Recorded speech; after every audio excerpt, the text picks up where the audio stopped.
Hello everybody and welcome back to the Real Miami FC 26 career mode. In this series, Dwayne "The Rock" Johnson has created his own MLS team to take on David Beckham and co over at Inter Miami and lay the smackdown on all their candy asses. Season 2 is officially here. We had a pretty solid first season where we did finish on top of the Eastern Conference and we did get to the conference semi-finals. Unfortunately though, we couldn't quite go all the way and lift the MLS Cup. And whilst I was quite happy with where the team was at the end of season 1, we are in a brand new season, and that does mean that we have made some changes to the team. And let me tell you lads, we have made some big changes to this squad. So we kick things off with a huge departure here, lads. Alejandro Zendejas, former Mexican. He used to be, but now he's not. And now he is also a former Real Miami player. $24.5 million is what Tottenham Hotspur paid for our right winger. And you know what? He was a good player in season 1, but I think his output wasn't actually all that great, especially towards the end of the season. And when you're being offered that type of money from a Premier League team, it's very hard to turn it down. And his replacement is none other than Marco Asensio. Of course, a former Real Madrid player, a former teammate as well of Cristiano Ronaldo's whilst at Real Madrid, and we have been able to bring the Spaniard in for $28.5 million from Fenerbahce. It really wasn't that long ago as well that he was tearing it up on loan over at Aston Villa in the Premier League, and now he's here, hopefully where he's going to tear it up for Real Miami as well. I do think he's a massive upgrade in quality, definitely an upgrade in experience, and hopefully his end product will be a bit better than Zendejas as well. So up next, it's another player sale as Matthias Arzo has joined Lyon for $11.4 million. Look, he was an okay backup for us, kind of similar to Zendejas. His overall output towards the end of the season, it just wasn't quite where I needed it to be. And with the opportunity to bring in some decent money for him, I felt like we were better off cashing in and looking to bring in a stronger backup striker for Cristiano Ronaldo. And we have indeed brought in a very strong backup for Cristiano Ronaldo, Brazilian striker Luma Boas Santos. I'm really intrigued to see how this guy gets on. We've signed him for $25 million from the Brazilian league, and look at those stats. 82 pace, 79 shooting, very good dribbling as well, and he's got an overall rating of 79 as well. I'm sure that will go up the longer the season goes on. But as you might have noticed there as well, I did actually accept a release clause in his contract. $39.9 million. I'm not going to lie, lads. That was a mistake. I genuinely didn't mean to include that in the deal. So that is a little bit frustrating, knowing there's always going to be that chance that a big club could come in and activate that release clause. But look, whilst he's here, I'm sure he's going to be a very good player for us. A very strong backup, as I mentioned, for Cristiano Ronaldo. And at the very least, if he does end up leaving, we'll be making some serious money from what essentially is a backup striker. So the next player sale is one I was actually a little bit on the fence about, lads. But in the end, I felt it was only fair to the player that I allowed him to move on to bigger and better things away from the MLS. Hwang was absolutely fantastic for us. He really was. We brought him in to be a backup right back, but I actually felt like I did play him quite a lot, whether it was coming off the bench or starting him. In season 1, he did actually play quite a few games. But he wasn't very happy with his role as a backup player, so when a very strong offer came in from a very decent Premier League side in Sunderland, I did decide to accept it. He's joined the Black Cats for $16.1 million. So Hwang, thank you very much for your service. Best of luck in the Premier League, and I'm really happy that we did get to have the chance to have him here at Real Miami, even if it was only for a season. And Hwang's replacement has also come from the Brazilian league, Júlio Peresinho. We were able to sign him for $9 million, and I'm really happy to have him in this team. From day one in this career mode, I've really wanted to bring in a Brazilian fullback. I really don't know why I didn't do it back in season 1, but here we are now in season 2, and we've finally gotten our man. The only slightly disappointing thing about him is that he only has 67 pace, which isn't ideal. But look, there's obviously room to grow there. I did check out quite a few Brazilian fullbacks that we could have brought in, but to be honest with you, none of them were actually particularly quick anyway, so that was a bit unfortunate. But still, he's going to be a very good backup option for Hector Bellerin, and the further we go into the season, he might actually overtake him. Bellerin is currently 76 rated, Peresinho is 75 rated, so who knows, by the end of the season, he could very well be the starting right back here in this team. We go from the right back position over to the left back position, and Anthony Lewis has left the club to join Velez Sarsfield for $10.1 million. And you know what? He was pretty solid for us, but he never really stood out an awful lot. I did have my eye on one or two other left backs as well, so when the offer came in, I just felt like it made sense to accept it. So Anthony Lewis, thank you very much for your service, and best of luck over at Sarsfield.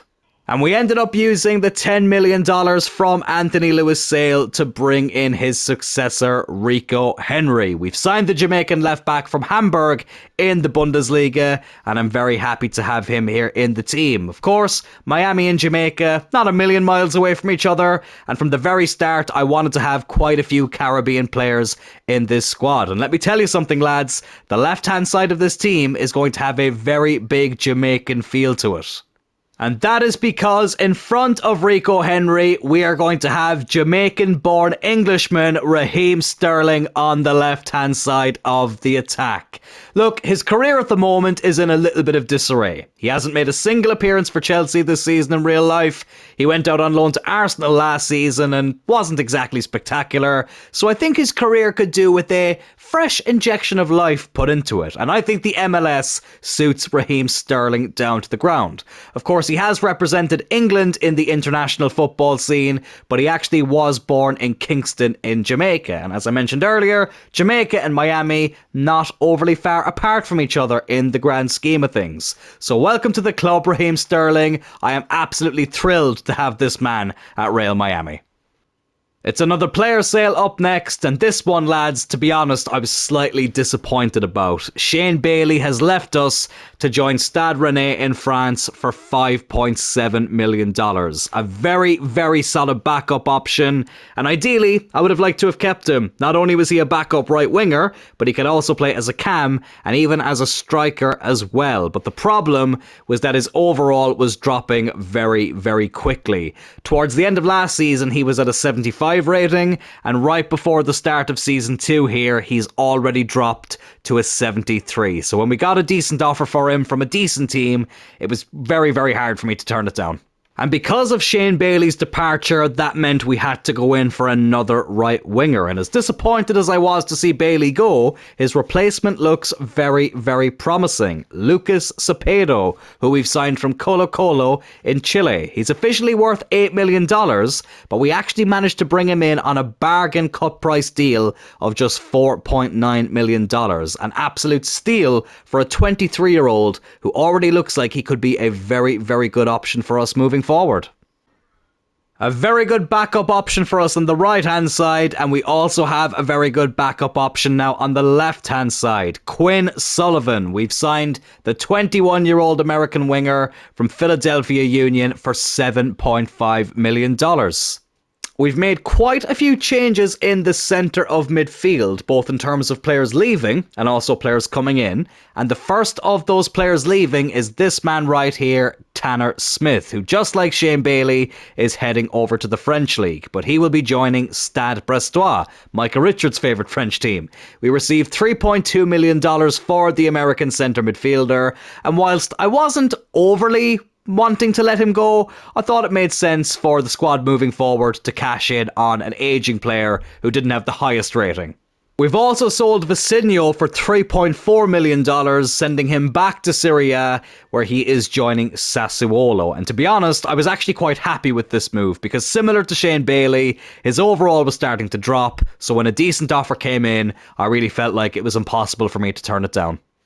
And the first centre midfielder we've brought in to replace those departures is Talasco Segovia. I apologise if I'm mispronouncing it, but that's what I'm going to go with right now. The Venezuelan midfielder has joined us from our bitter rivals, Inter Miami for just $4 million. And before anybody gets mad at me for signing a player from a rival, just remember, the only reason we did this is because last season they stole 2 of our players from us. So consider this to be a little bit of revenge. But I tell you what, he's not a bad looking player at all. Still quite young, at 22 years old, 72 rated, so the same as Tanner Smith, but much younger.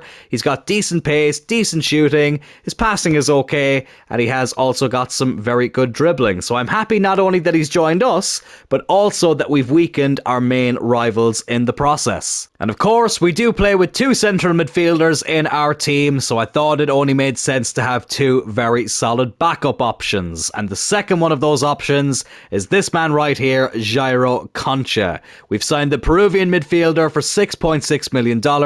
He's a little bit older than Segovia, but he's very well rounded in terms of stats, and he looks like a very solid option for us to bring off the bench. But undoubtedly, the biggest signing we've made in the centre midfield position this season is none other than Ricky Puig. We've brought in the Spanish midfielder from LA Galaxy for just $5 million, but also including a player swap as well. And that was the Mexican free agent we signed last season, Ruiz. He has been included as part of this deal. He was a good player for us, but Puig is somebody who I really wanted to bring in whilst we were here in the MLS. He's been a superstar over at LA Galaxy, of course a former Barcelona player, and now he's here at Real Miami, where hopefully he's going to play a very important role in helping us challenge for that MLS Cup. The final few signings that we made were all aimed at strengthening our squad depth, and the first one of those players is this man right here, Tobias Ramirez, who we've signed from the Argentinian League for just $3 million. A very promising young centre-back, 19 years old, 71 rated, and he's very, very quick as well, which is good to see, and I think he will be a very solid backup option for us in defence.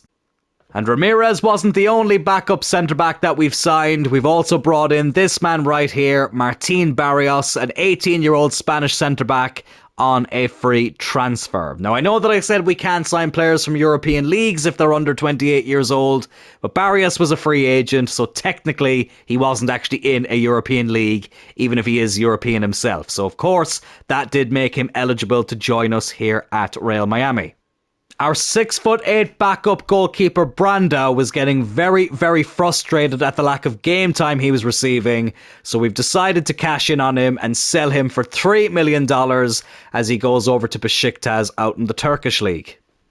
But would you believe it, we were actually able to find another 6'8" goalkeeper to come in and replace him.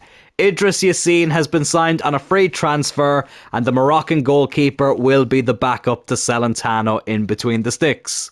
And last but not least, we needed to bring in another centre attacking midfielder to provide some cover for Dexter Morgan in case anything were to happen to the Bay Harbour Butcher. And that's why we've decided to bring in this man right here, Kenji Cabrera, another Peruvian player who we've signed for $8.9 million from the Vancouver Whitecaps.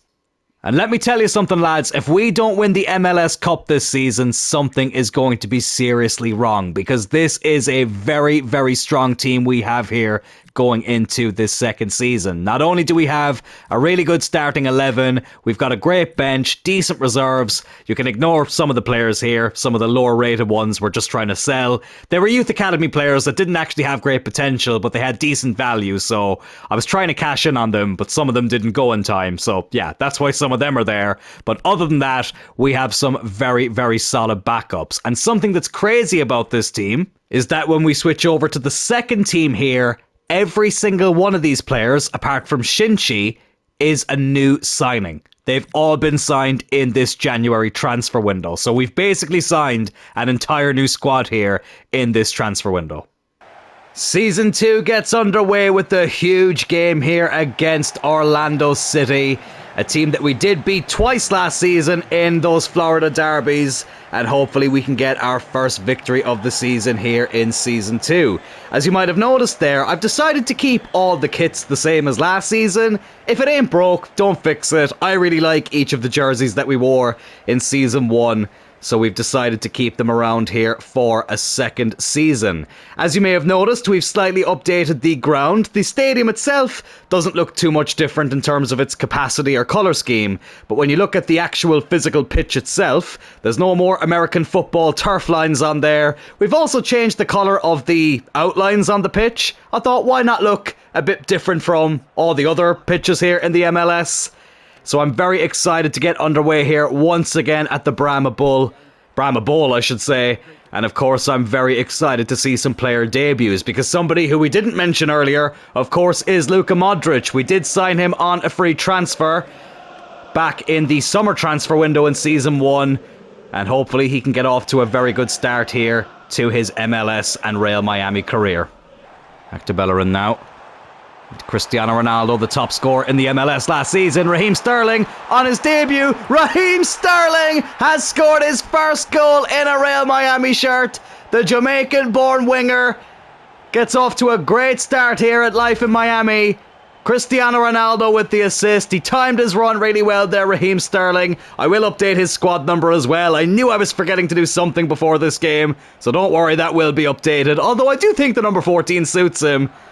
But look, the main thing is, the important number is the first goal of the season that has been scored here. One appearance for Raheem Sterling, one goal. Begin as you mean to continue. Well, let's not concede straight away. Here's Maguire. Brilliant tackle there by Miller. The man desperate to be lifting that MLS Cup at the end of the season. Here's Sterling now, who I have to say suits this Miami team absolutely down to the ground. Ronaldo already has an assist in this game, looking to get his first goal of the season. And I need to correct myself on something as well. I did mention with Cristiano Ronaldo being 40 years old, or when he was 40 years old, that players who are 40 in the game don't drop in their stats. They don't go up either, but they just stay at the rating that they're currently at. And I thought if they keep playing at 41, their stats would then start declining. But no, Cristiano Ronaldo is still at an 85 rating, and when I went into his development plan, it doesn't look like those stats are going to be dropping anytime soon. So that's really, really good to see. And here he is again, Ronaldo. He's going to be desperate to get off the mark here in the opening game of the season, but unfortunately gets dispossessed there. It's Asensio now on his debut. Into Ronaldo, the two former Real Madrid teammates linking up again. Ronaldo with the strike. Beat the keeper, but the post keeps it out, and that will be the halftime break here. One goal to the good, but we really should be 2-0 up. So unlucky from Cristiano Ronaldo, but we are playing very, very well here in this first half. And hopefully we can keep that form going into this second half, but it's Orlando City looking to go on the first attack here at Maguire. It's a good ball in, Miller with a really good block. Modric now out to Asensio, into Ronaldo. It's like Real Madrid in the mid-2010s all over again. Oh, good touch there from the Spaniard. Cuts it back into Ronaldo. The two former Real Madrid players linking up. Three, I should say, because Luka Modric also had a role in that. And Cristiano Ronaldo has his first goal of the season. The top scorer in the MLS last season. I actually discovered as well that if this was real life, Ronaldo's playoff goals wouldn't have counted towards his record of being the all-time scorer in the MLS. They only count that for the regular season, so I wasn't aware of that at the time. I will be aware of it this time round, but he has his first goal of the season, and we are 2 goals to the good here in the derby. Oh, here's Dexter Morgan. Could this be a rout? Could this be a murder? Oh, Dexter Morgan's shot gets blocked. The man who is now up to an 81 rating, the most valuable member of the squad. I think he was worth 72 million last time I checked, which is absolutely incredible.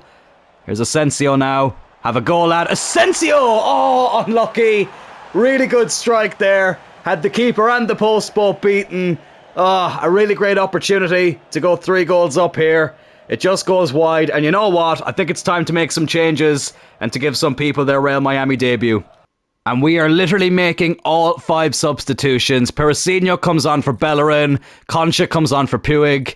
Who else have we brought on? Cepeda comes on for Asensio. Boa Santos is going to come on for Ronaldo. And Sullivan comes on for Raheem Sterling. And here is Quinn Sullivan playing in Dexter Morgan. Not the first time Dexter Morgan has been teaming up with somebody named Quinn.